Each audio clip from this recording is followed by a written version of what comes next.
Halo teman-teman, ya jumpa lagi di channel Aparan Princess teman-teman. Ya kali ini Aparan masih di BKT nih teman-teman. Oh teman-teman, di depan ada dua barongan nih dari Sanggar Putri Betawi teman-teman. Oke, kita lihat lebih dekat sanggar dari Putri Betawi ini. Kita lihat, wah nih teman-teman, nih ada kumisnya nih teman-teman itu. Oh, kata anak kecil ini ada kumisnya tuh.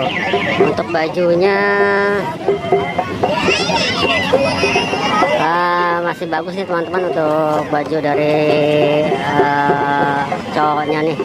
Itu untuk kumisnya masih bagus, belum mata. Untuk wajah masih ya agak sedikit lecet tuh teman-teman, tuh hidungnya. Untuk barongan ceweknya teman-teman, kita lihat.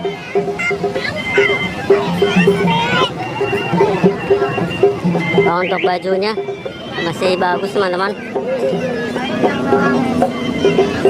Putri Betawi ini akhir-akhir ini sering tampil di BKT nih teman-teman, untuk menghibur masyarakat di BKT.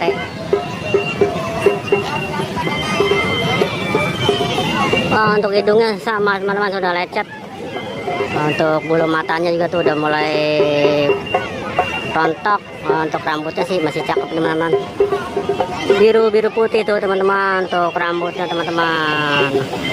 Oke teman-teman, review dari Sanggar Putri Betawi nih sampai di sini dulu untuk reviewnya. Kita lihat nanti penampilannya teman-teman. Oke teman-teman, jangan lupa like, comment, dan subscribe channel Aparan Princess. Terima kasih untuk review ondel-ondel Sanggar Putri Betawi nih. Jangan lupa menonton ya. Oke, terima kasih. Dadah.